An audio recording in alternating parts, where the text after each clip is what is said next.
Hello, everyone, and welcome back to the Capella podcast. This week, we have a world-class expert on ADHD join us. Her name is Leslie Josel. She is an award-winning entrepreneur, author, and internationally acclaimed speaker. She is the founder of Order Out of Chaos, a company that has a clear mission, and this mission is to provide hands-on education, guidance, and coaching to parents and their kids, so the students, through customized products, programs, so all children can develop the necessary skills they need to experience success in learning and in life. Leslie is also the author of the Academic Planner, a tool for time management, a planner that helps students develop and master time management skills. And she wrote a book called What's the Deal with Teens and Time Management, which is a step-by-step guide for parents to teach their teens about time management skills and how to succeed in learning. So I'm very, very, very thrilled to have Leslie join us here today because she has some amazing advice, and I would highly, highly, highly encourage everybody to listen until the end. Without further ado, let's listen to Leslie. Before we start, as usual, we have the filmed interview available on our YouTube channel if you guys want to see Leslie speak rather than just listen. And now let's get on with the interview. Hi, everyone. Today I'm joined with the amazing Leslie Josel. Hi, Leslie. Thank you so much for joining us today. Oh, I'm so happy to be here. I can't wait. I think we're going to have a great discussion. Yes, me too. I'm very, very excited to have you on. Thank you so much for accepting the invite. Oh, absolutely. So why don't you introduce yourself first? Tell us a bit about yourself, your background, what you've done so far, and who you are. So I always say that I am very old. I have been in the ADHD and executive functioning space for 19 years now, which is a little crazy if you think about it.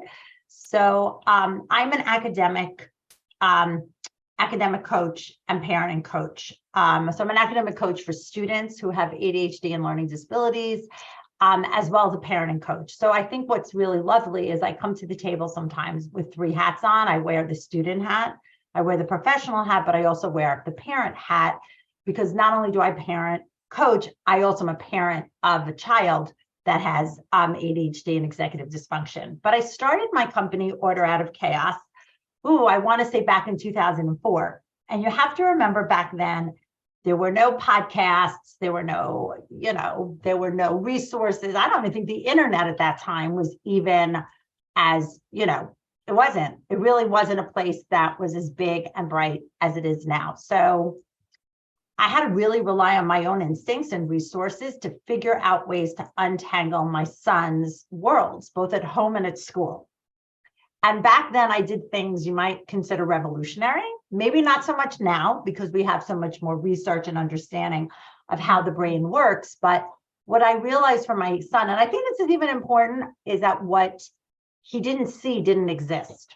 Mm-hmm. So simply taking doors off rooms or doors off closets was so helpful for him, because I took away what I call a barrier to entry. I took the dresser out of his room and I lined the floor with clear bins that were labeled. He could read. So he did have words that said pajamas or pants and things like that, because I also knew that if something took him more than 2 or 3 steps to do, he wasn't going to do it. Mm-hmm. Very long. So I did a million other things like that. I really redid my house top to bottom, as well as helped him at school. And I had a dear friend who saw what I did. She was a therapist, and she said, I have a client who has 4 boys under the age of 10, all who have ADHD. You need to go and do this at their house. Mm-hmm. So at the goodness of my heart, I went. Within 2 weeks, I had 4 phone calls from friends of that woman. Her name was Karen, saying, can you come? I saw what you did at Karen's house. I have kids with ADHD. No one has ever figured out systems and structures and ways. And I turned to my husband, this is a true story, and I said, but I don't do this for a living. Like, I actually had a job that I worked 4 days a week. I was the head of a not-for-profit. I was the executive director at the time. And my husband, who has ADHD, and that is important, goes, well, you do now. Just like that. And I'm like, and I'm such a Virgo, I'm such a linear thinker. I can't always see the forest from the trees. I'm like, well, what do I call myself? Like, I don't even know. He goes, Order Out of Chaos. But like, I don't have a phone. Everything was like no big deal for him because he was that out of the box creative thinker. Mm-hmm. Within a month, I quit my real job. So I started my business going house to house, door to door. 19 years later, we are an online global virtual community of over 75,000 parents, students, teachers, and related professionals who come to us for products, for programs, for workshops, for webinars, and for coaching, all to help their students be successful and learning and in life. We also have a major product division where we sell academic planners, and I write, and I think this is good too because it's a great resource. I write the Dear ADHD Family Coach column for ADDitude Magazine. It's a weekly column. I bring these to your reviews. I write books. I speak all over. So we have a lot going on here at Order Out of Chaos. That's such an amazing story. It's very inspiring. And it's crazy that you had this kind of, I mean, you say your husband's the creative one, but you were creative enough to come up with all these, hacks. Right. You know what? You're right. It's very funny when I say to people, I'm not creative. And they're like, but look at the things you thought to do. And like, you're right. I think for me, I'm much more that I would never have started a business. And if it wasn't for him, and the joke is I was virtual 12 years ago. I was doing, webinars before webinars only because what I was finding is that even as the internet exploded, even as there was information out there, first of all, too much information can be harmful, right? People don't know what to believe or what to focus on. But what I really found was that people were craving community, they were craving connection, and they were craving conversation. And I wanted all of that when Eli was diagnosed. And so, yes, 19 years later, Order Out of Chaos looks drastically different than when we started. But what I'm the most proud of is that our mission has never changed. Mm-hmm. We are still, like, I know this can sound corny, but at our team meetings, when we all get together, the first thing we do is recite our mission, because mm-hmm. we need to make sure that every initiative we do, every project we do, every webinar we launch, every product we create, I'm going like that because all our products are over here, does it stay true to who we are serving? And we are a very heart-centered, community-focused company that's highly profitable. And I think that's actually pretty amazing that we can do both. That's so amazing that you were able to hire all these people and bring everyone together for such a good cause. That's truly, the result of certainly a lot of hard work and a lot of vision. So that's extremely. I think it's also, and I know we have a lot of listeners, I think it's, the academic coaching, parent coaching ADHD world is a small one. We all know each other, right? But I think when you bring to the table that level of parenting, that you yourself are a parent of a child. I remember the very, very early stages of my company. When I was building it, I would literally be with Eli, in the late afternoon, early evening, trying to figure things out for him, parent him. Some were good moments, some were not great moments. And I'm being careful because he's 24 now and he's given me permission to say these things. And then I would go to a local high school to give a talk for parents about ADHD and executive functioning. And I would look at them and I'd go, let me tell you how I just left my son. And instantly there was this connection of, she understands, she gets it, she's one of us. I might have been through it a little bit. So I think that parenting hat is the key. That understanding of, I actually really do know what you're going through. Yeah. Yeah, definitely. And so, here on this podcast, we like to talk a lot about parenting. Yes. There's really two aspects to parenting and ADHD. There's one, parenting a child that has ADHD, which you kind of touched on already. And I'd love to kind of, get your advice on, what to do when your child just gets diagnosed with something like ADHD. But there's also the other side of like, a lot of people have ADHD themselves, and what happens when they become parents, and becoming a parent, your whole world is impacted. But if you have ADHD, there might be like additional issues and ways to deal with them. So they're the two big kind of, points that I see in terms of like parenting and ADHD. No, there's another whole layer. I agree with you. I know what I hear you saying is that there are many kids that have been diagnosed, and a lot of what's out there, the information we provide is, come up with systems and strategies that, listen, it's what I did. I do not have ADHD. So I was able to keep a house that was calm, keep a house that had consistent routines, keep a house that was highly structured and forward thinking, because those types of tasks, and they are tasks, and they are all about executive functioning, and they're all easy for me because I don't struggle. So what I want everybody to know, and I know we're going to get into it, is that if you are diagnosed, and this is actually for parents, this is for children too, but we're talking to the parents right now. If you've been diagnosed with ADHD, you automatically have what is called executive dysfunction. Okay, they go hand in hand. But what's fascinating is the reverse is not true. So you could struggle with executive functions, but not necessarily been diagnosed or have ADHD. So we don't always focus on the ADHD. We really focus on the executive functions, because your executive functions tell your story. They're very granular. They're how you act. They control your organizing. They control your time management, which means they also control your planning, your prioritizing, all of that stuff. They control your focus, your effort, your ability to sustain effort, I want to say, or to initiate. They control your working memory. I always say that's you remembering to remember. It controls your impulsivity, or what I like to call self-leadership. And it controls your mood. Believe it or not, mood regulation. And I personally think mood regulation is the most important one, because when your mood has taken over, right, nothing else is going to work. None of your executive functions are going to be in play. Yeah. So I think it's important for you out there, even if you have ADHD or executive dysfunction, that you know what that actually even means, or what it looks like. And as that parent, I'm assuming you're struggling, like you're probably saying, I can't even get out the door on time. I can't even remember what I have to buy at the grocery store. Notice I didn't say man or woman, and we're going to talk about that in a minute.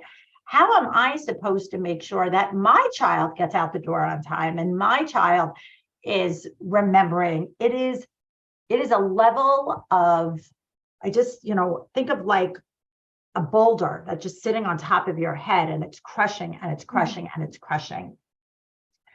So there's a lot to unpack there. Like what systems and structures have you put into place? Now I'm gonna address this as if you are with a partner. I use me as that example. Like I'm allowed to say this. My husband has ADHD, as does my son. So one of the things we did very, very, very early on is we played to our strengths. And I think that is really an important thing as a partnership, whatever that partnership looks like in your home. Is there somebody in your house that is more detail oriented, that is the organized one, that does have that forward thinking brain? Because what I did in my house is I was that structured. But what I loved about the fact that my husband, so here's where the good news comes in if you have some ADHD in you, and so does your child, is there's an empathy that you bring to the table, and an understanding that your partner who doesn't just can't. You know, I'm very upfront about the fact that I live it, I work it, I smell it, I live in it all day long, but I do not have it. Yeah. Whereas my husband can really hone in on my son and talk to him about things that work for him, can identify his struggles, can work with him as he was getting older to make things more fun and more exciting. So what I want you to do as parents, if you have it, is tap into what actually is working for you. Yeah. So we know, like, so for time management, for example, what I would do is as much visual support as you can do in your home will ease the burden on you and also ease the burden on your children. The same thing with organizing. Take the closet door off so you can see inside. Get rid of the dressers so all they have to do is put stuff in a bin. See what I'm doing? Leave things out, hang things vertically, because we tend to see our, believe it or not, we see our vertical space before we see our, what's the word I'm looking, horizontal space. So what I want, get down on your child's level and organize things or put things in a way that they can access. What you want to do also is unburden your brain. So how much can you offload? Are you on your hands and knees at their eye level when organizing a space? What is their favorite color? Get everything that, maybe Mike did that for my son. He loved blue. So everything was blue because he recognized that color, which made it easier for me in the morning to tell him to go get dressed. What's their favorite music? Tap into that and play that in the morning to get them up and out. Yeah. Make things as fun as possible, because we need that, but make it as visual as possible. I could go on and give you a million tips, but I think what we're doing here is there's two sides to this coin. It's what can I do as the parent that has it to ensure that my child's getting what they need. But I want you also to look at it as it can also be a gift that you can connect with your child and have that empathy and have these crazy out of the box strategies that work for you. Like, can I share something else? Yes, of course. So I grew up sitting at a desk doing homework, right? Very old school. That was the old school way. You walked into your room, you sat at a desk, it was quiet, and you closed the door. Yes. And that worked for me. Never dawned on me to play loud music. It never dawned on me to walk around my house. But my husband flips on the music the minute he sits down to work. And I noticed that my son gravitated to that. I noticed that my son liked to move around the house. So my husband said one day, why don't we put Eli in the bathtub? Let him do homework in the bathtub. I'm like, in the bed. And I'm an ADHD coach. I'm like, in the bed. He's like, I love that idea. Because it was fun. It was different. And he would take his pillow, he would sit in no water, and he would sit. And so we started playing games where we would hide homework around the house. And wherever he would find it is where he would do it. Wow. Well, for a 13-year-old with ADHD, that's fun. Yeah. Right? Like, where's my science? It's on top of the toilet. Where's my English? It's under the kitchen table.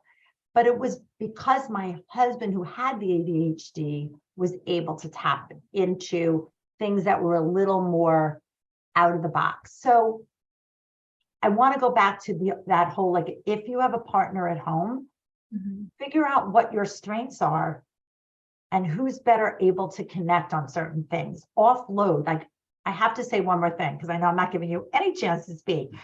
No. But there's a lot of this.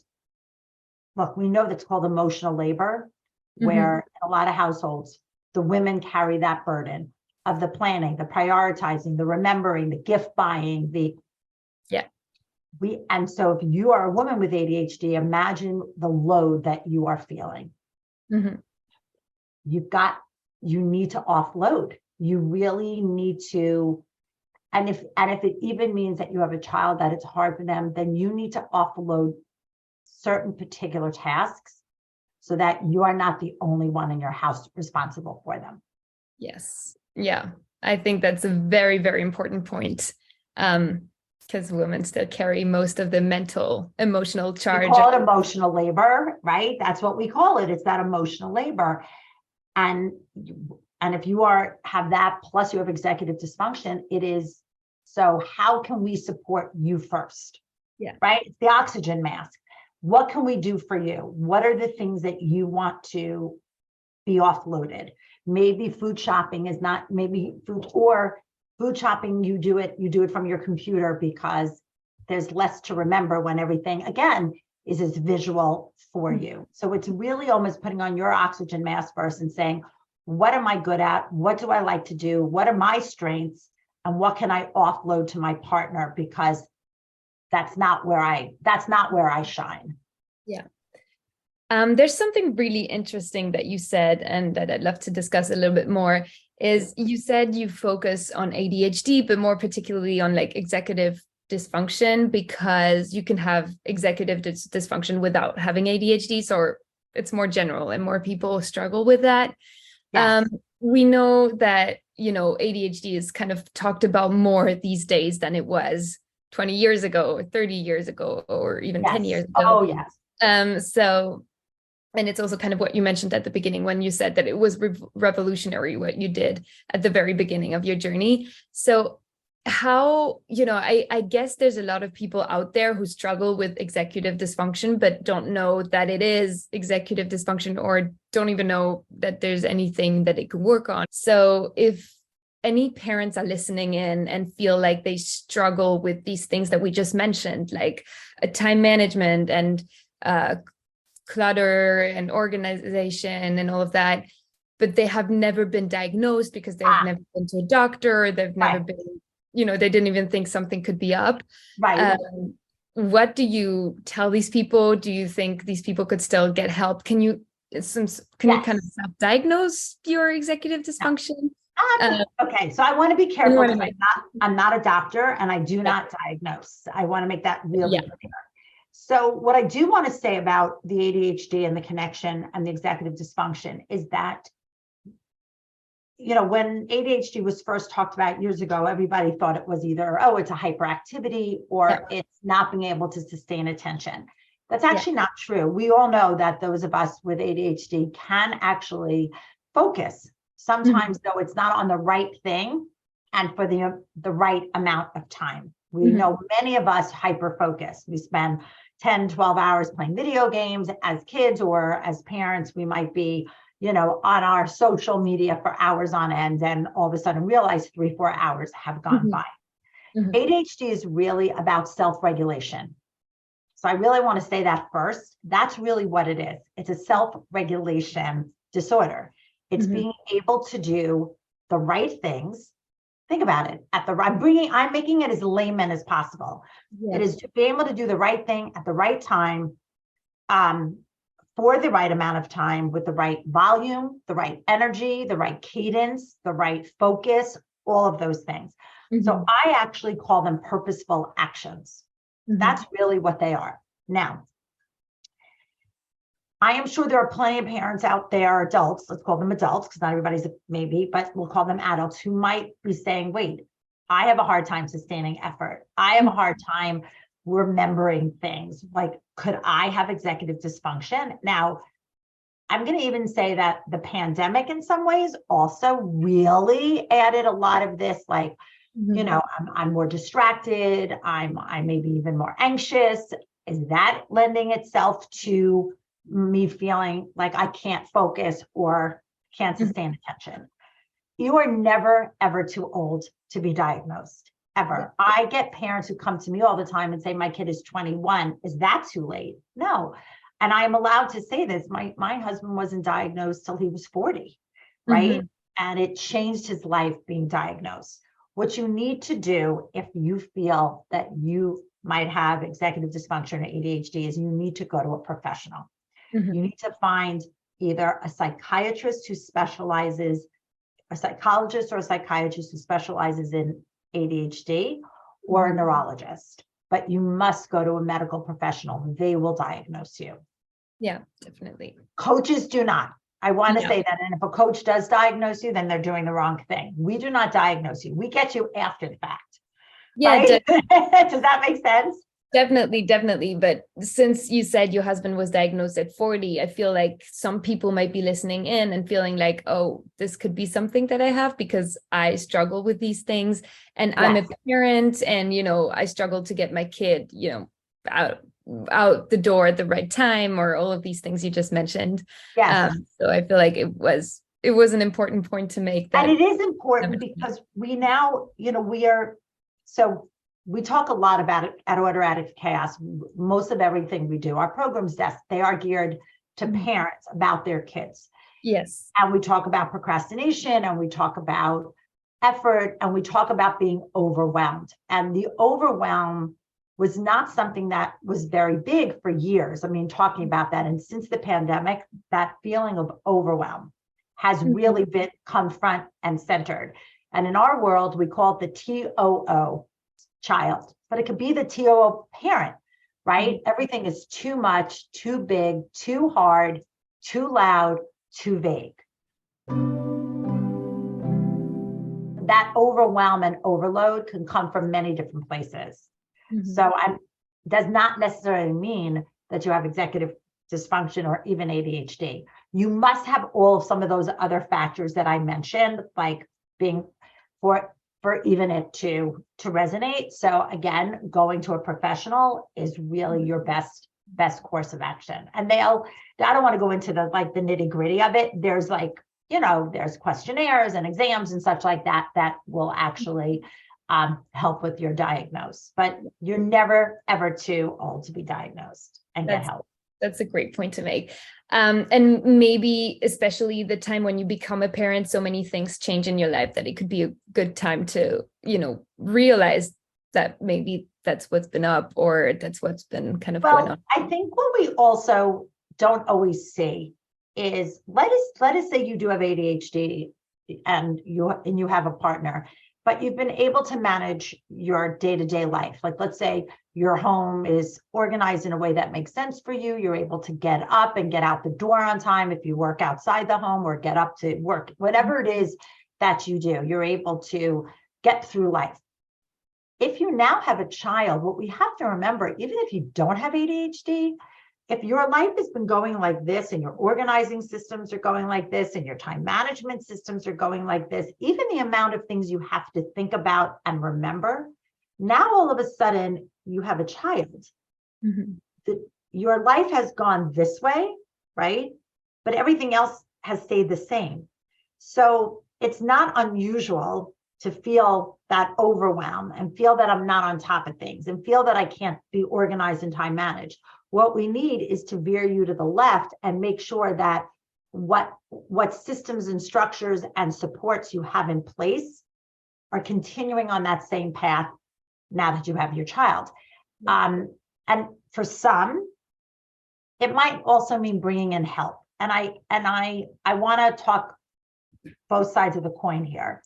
On one hand, I know that for some of us, bringing in help is a luxury, and we can't always all afford it. I understand that. But on the other hand, some of us don't do it, not because of the expense of it, but because of the shame of it. Yeah. Right? I see it in my own world. There's some that say, I just simply can't afford it. So we work on that maybe as a gift instead of getting more onesies and more, no, but think about it, more toys how about you ask your friends to collect money to bring in a professional organizer who can work with you to set up systems and strategies that meet where you are in life. I do that. That is a gift that I give. I don't give onesies and burp cloths. I give the parent someone who can come in and help them if they're struggling and need it. But on the flip side, we have parents who say, I can't afford it, but I'm shamed. I feel shameful, like I should be able to do this. And I'm like, well, why? I'm going to say, I can't exercise without there being somebody next to me. I need a coach. I am a coach, but I need a coach to help. I cannot just get up in the morning and I can't. I don't feel shame. I feel like that's just something I need support with. So we need to normalize as new parents, whether we have ADHD or not, that we do need help. Mm-hmm. And that we do need help figuring out, what does my house look like now? What does my time look like now? Mm-hmm. Right? What is my brain even? What should my brain be holding? And what can I offload? Yeah. Right? How much visual support can I put out there so I don't have to remember everything? What app can I use, like an Evernote app, where I can put everything in one place? I love Evernote. I just wanted to say that. So that's not a bad thing. And I want to normalize that help in all its forms is crucial. And even more generally in life, I feel like getting help is never really something that comes completely free of shame, or not just in the parenting space, but in many spaces. And so if you have been diagnosed with ADHD and you are going to become a parent soon, or you already are a parent, I know we talked about getting help, but do you have any concrete steps to preparing to become a parent, or to, if you already are a parent, steps that could still apply to that for people that are diagnosed with ADHD? So yes, we talked about getting help. I would actually go, because this is not my first, I have plenty of parents that sit across my screen who tell me I'm a new parent, or not even a new parent. I'm struggling to keep it all together. First of all, I know this is going to sound like that I'm copping out, and I'm not. I think particularly if you are a new parent, even if you didn't, you have to let some things go. As much as you can, this doesn't necessarily mean bringing help in, but as much as you can offload to someone else. If a friend can go grocery shopping for you, if another friend can do laundry, anything at that. This is I'm talking about for my new parents. So even just being a new parent, you are sleep deprived, you are not physically 100% yet. So this is not the time to say, when somebody calls and says, what can I do for you, or what can I bring you? This is not the time to say nothing. This is the time to say, hey, you're heading to the supermarket. This is what I need. Or can you stop at CVS and pick up, a script for me? Any way you can upload it. What I always tell my parents who have ADHD and are struggling is, something in their life works for them. Right? You birthed a baby. You are successful in many ways. So what we do in our sessions is we sit and we tap into what systems you already have in place. How do you remember to charge your phone? How do you remember to buy groceries? No, but this is, and if you don't have someone in your life like me, then this is what I want you to do. I want you to take a breath, and I want you to go around your house, and I want you to list every single thing that is successful. Maybe your clothes are organized in a way that works for you. Maybe you don't use hangers because they're too hard. Maybe you have taken the doors off your closet. Maybe you have a giant chalkboard in your kitchen where you just scribble. Or maybe you have a board with millions of sticky notes. Or maybe you have an alarms that go off because you like the note section in your phone. I want you to tap into what it is you are already doing, and try to use, remember, I don't know you. I don't know who I'm speaking to. If I was working with you, I would be able to really cultivate this. But this is what my parents say work for them. They never think that the things that they're already doing are successful. Yeah. And there are things, whether it's ordering your groceries, like order your groceries online. So I'm going to give three tips. As much as you can order online and not be more expensive, I want to be careful of that, I would do. My ADHD parents say that when they go to a store, it's what trips them up. There's more distraction. Yeah. Right? There's more impulse buying. Yeah. There's more, I don't remember if we have that. Yeah. When you're home and you're making that, oh, let me just check. There's a lot less, there's a lot more of this than of this. So as much as you can do at home, I think that not only that, it also saves time. Yeah. So that's number one. And I see that as a big one. The other thing is, as much as you can minimize and make your decisions smaller. Mm-hmm. So not 10 restaurants to order in from, not 10 subscriptions anymore for magazines. You now have another human in the house that you have to take care of. So only having 3 magazine subscriptions, 2 places you buy your groceries, limiting your places you make decisions will definitely calm your brain and allow some brain space to now take care of this other. That's a big one. And I've seen that where I have a lot of my parents just start eliminating the excess. Yeah. Because that overwhelm of seeing 10 magazines come into the house or having 10 places we buy groceries from is too much. Yeah. Remember the overwhelm gene? We want to take that down. Mm-hmm. And number 3 is we want to have as much things in our life as visual as possible. So I want you hanging analog clocks in every room of the house that you spend time in. Because to truly get time managed and know where you sit in time, you need to see time move. So having an analog in the kitchen, in the bathroom, especially the bathroom, in your children's room, in your bedroom, just being able to see time will help. We want to lighten what you have to remember. So if you see, and I've got an analog right behind me, because the more you can put things out in your space, it will act as a visual cue for you. So you don't have to remember. That's a very good one. That's a very good point. But we do that all the time. Like, can you, instead of like putting stuff on a flat surface, can you hang like things on a wall where you can see things I have to do, mail I have to respond to, maybe things I have to buy? Because when things are on, we always say when things are horizontal, they're hidden. When things are vertical, they're visual. So I want you all to remember that the horizontal is hidden, the vertical is visual. So as much as you can hang in your eye space, again, it's something that you're taking the load off your brain and letting something else communicate to you. It's something you need or something you have to do. I have one more thing. We call it it's very pedestrian, but most of my parents say it's the best thing. They have one place in their house they set up. It might be by your back door, the garage, the front door, and they call it an in and out box.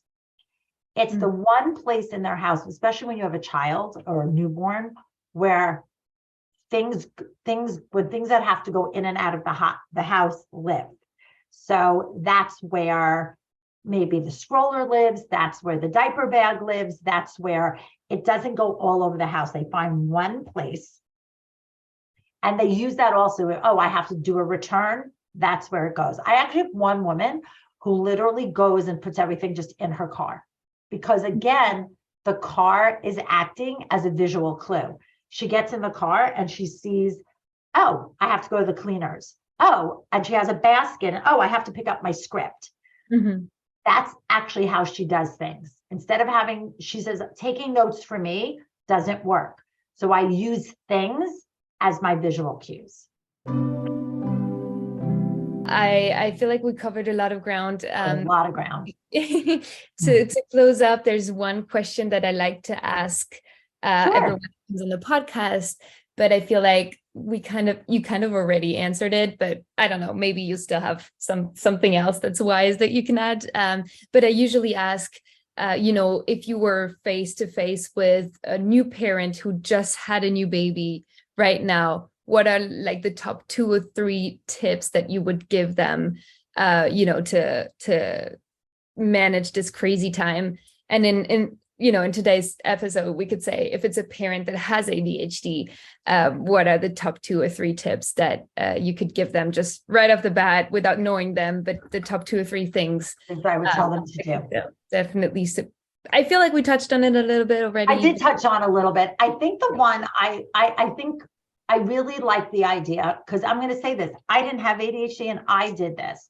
I did keep a box right outside my back door, because that's where my car was, where I kept things I had to do, because there's a lot of things you need, like there's scripts and doctors, and I would say, again, I'm going to repeat it, and I know I would make everything as visual as possible for you, particularly if you have ADHD. I would make things as visual as possible. I would offload to whomever you can the things that you truly, truly, truly do not remember. You also, I mean, I'm assuming are we talking about, if we're talking to the mom who just had the baby, you're also not 100% yourself. Yeah. So you really need to be offloading as much as you do. And then the last thing I'm going to say, and I know you have to have some patience. You really have to be good to yourself, because so much has changed that it's going to take some time to rewrite this, to get your sea legs again and build new routines. But really go around and tap into what is working already for you and build onto that. Well, perfect. Thank you so, so much. That was great advice. I'm so grateful that you came on and that you shared all of this with us. I hope it can help a lot of people. Oh, I hope so too. This was wonderful. I think the work you guys do is amazing. So I hope any nugget I could give will help those that are out there. And if people want to connect with you or with your company, what is the best way to reach you? So the name of our company is Order Out of Chaos, but our website is orderoochaos.com. And we have two websites. We have a product site, a regular site. We have books and products and webinars and coaching and social media, but go there. And from there, you'll find everything you could need. Well, that's perfect. Thank you so, so much, Leslie. Thank you for having me. This was amazing. Bye, everyone. Thank you. Thank you very much for listening, everyone. Please rate, comment this podcast, and subscribe. It can be found anywhere you like to listen to your favorite podcast and on YouTube. See you next week.